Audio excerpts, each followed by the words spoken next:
Assalamualaikum warahmatullahi wabarakatuh. Perkenalkan, nama saya Andriana Suherman, mahasiswa Universitas Hebar Asia Jakarta, program studi Sistem Informasi. Di sini saya akan membuat sebuah video sebagai ujian akhir semester untuk mata kuliah Manajemen Sistem Teknologi Informasi dengan dosen Ibu Dr. Fauzia Eskom MSI, dengan tutor Ibu Fesya Asyifa Nurul Haq Eskom MMC. Nah, yang pertama adalah pentingnya siklus hidup sistem dalam pengembangan sistem informasi. Sistem Development Life Cycle atau yang disebut SDLC atau siklus hidup pengembangan sistem adalah suatu metode tradisional yang digunakan untuk membangun, memelihara, dan mengganti suatu sistem informasi. SDLC dalam rekayasa sistem dan rekayasa perangkat lunak adalah proses pembuatan dan pengubahan sistem serta model dan metodologi yang digunakan untuk mengembangkan sistem-sistem tersebut. Banyak ragam kerangka kerja berdasarkan pengembangan SDLC, yang masing-masing memiliki kekuatan dan kelemahan sendiri-sendiri. Beberapa contoh metodologi pengembangan perangkat lunak yang tersedia antara lain waterfall, prototyping, incremental, spiral, dan RAD. Contoh kasusnya adalah sistem informasi rawat jalan poliklinik. Identifikasi permasalahan yang terjadi di poliklinik adalah sebagai berikut. Data-data yang disimpan di poliklinik masih berjalan manual, padahal kebutuhan akan data-data pasien rawat jalan, rekam medis pasien, serta dokter yang menangani tiap pasien. Meningkatkan sistem yang dijalankan belum sepenuhnya membantu pekerjaan, karena kebutuhan akan data yang efektif dan efisien serta ada di saat dibutuhkan, atau yang disebut availability. Belum bisa terpenuhi penyediaan data yang banyak, menyediakan overload data dan informasi kurang. Nah, yang kedua, perbedaan antara sistem manual dengan CBIS. Sistem informasi manajemen manual merupakan sistem pengolahan suatu data secara konvensional dengan melakukan penginputan suatu data belum sepenuhnya efektif dan efisien. Yang pertama, memakan biaya perawatan yang tidak sedikit, kemampuan menyimpan informasi dalam jumlah yang sangat besar sangat tidak mungkin karena memiliki kapasitas yang kecil. Kendala dalam pengaksesan informasi yang sangat banyak di seluruh dunia dengan cepat dan murah. Sangat sulit dalam menghubungkan satu orang dengan orang lain yang berbeda posisi. Kurang jelas dalam menyajikan data karena masih dalam bentuk bahasa pemrograman. Mengotomatisasi proses-proses bisnis yang simulasi dan tugas-tugas yang dikerjakan secara manual. Kendala dalam pengetikan dan menjuntingkan data. Sistem informasi manajemen berbasis komputer CBIS merupakan sistem pengolahan suatu data menjadi sebuah informasi yang berkualitas dan dapat dipergunakan sebagai alat bantu yang mendukung pengambilan keputusan, koordinasi, dan kendali serta visualisasi dan analisis. Yang pertama, sistem reservasi pesawat terbang, sistem untuk menangani penjualan kredit kendaraan bermotor, sistem biometrik, sistem pos point of sale, sistem telemetri, sistem berbasis kartu cerdas atau smart card. Yang ketujuh, sistem yang dipasang pada tempat-tempat publik yang memungkinkan seseorang mendapatkan informasi seperti hotel, tempat pariwisata, pertokoan, dan lain-lain. Sistem layanan akademis berbasis web, sistem pertukaran data elektronis atau yang disebut Electronic Data Interchange atau EDI, e-government atau sistem informasi layanan pemerintah yang berbasis internet. Nah, untuk soal yang ketiga, berikan sebuah contoh implementasi sistem informasi eksekutif.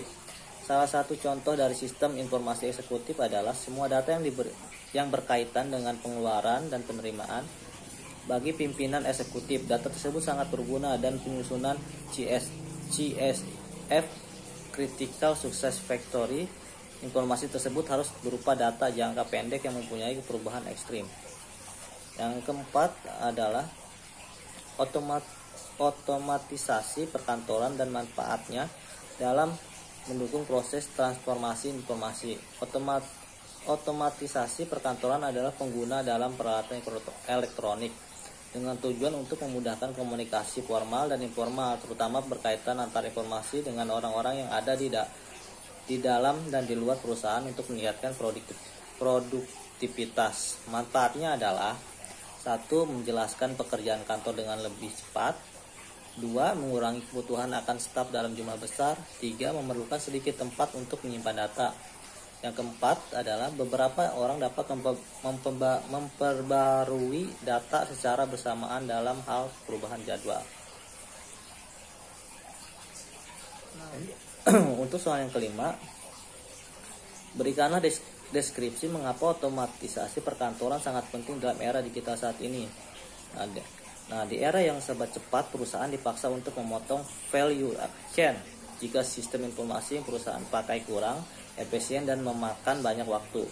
Tentu untuk memotong value chain akan gagal. Memang nah, saya dari tadi bicara tentang value chain terus, memang ada apa dengan value chain? Nah, saya membaca sebuah artikel dengan judul Tren dan Manfaat E-commerce bagi Perkembangan Bisnis. Pada artikel ini ada suatu kasus di mana perusahaan-perusahaan besar seperti Amazon hingga Netflix berhasil membakas value chain mereka. Kunci semua itu tentu ada pada sistem informasi yang berhasil mereka kembangkan. Otomatisasi bisnis bilangnya. Contoh gampangnya, ketika kamu memesan tiket di Auto A atau yang kita familiar itu online travel agent. Nah, dalam proses pembayaran kamu akan diberikan nominal unik total pembayaran. Misalnya kamu memberi tiket sebesar 50.000. Maka ketika kamu check out, nominal tertera adalah 49921. Nah, 3 angka terakhir adalah merupakan identifier, sehingga sistem akan secara otomatis melakukan verifikasi pembayaran tepat setelah kamu melakukan transfer. Nah, untuk soal yang ke-6, berikan penjelasan tentang pentingnya pengendalian sistem informasi. Salah satu aset perusahaan yang paling berharga saat ini adalah sistem informasi yang responsif dan berorientasi pada pengguna. Sistem yang baik dapat meningkatkan produktivitas, menurunkan jumlah persediaan yang harus dikelola, mengurangi kegiatan yang tidak memberikan nilai tambah, meningkatkan pelayanan kepada pelanggan, dan mempermudah pengembalian keputusan bagi manajemen serta mengkoordinasikan kegiatan dalam perusahaan. Oleh karena itu, audit atas pengembangan dan pemeliharaan sistem informasi semakin dibutuhkan sehingga sistem yang dimiliki efektif dalam menyelesaikan pekerjaan dan meningkatkan efisiensi kerja. Di samping itu, saat ini kesadaran atas pentingnya pengendalian sistem informasi di kalangan manajemen perusahaan semakin tinggi. Nah, untuk yang terakhir, jelaskan dan berikan contoh mengenai peranan IRM dalam organisasi. IRM atau yang sering kita sebut Information Resource Management merupakan metodologi siklus hidup yang digunakan untuk menciptakan sistem yang menghasilkan informasi yang berkualitas. IRM merupakan sebuah konsep manajemen sumber informasi yang mengenal informasi sebagai sumber organisasional utama yang harus dikelola dengan tingkat kepentingan yang sama seperti sumber organisasi dominan lain seperti manusia, keuangan, peralatan, manajemen. Nah, cukup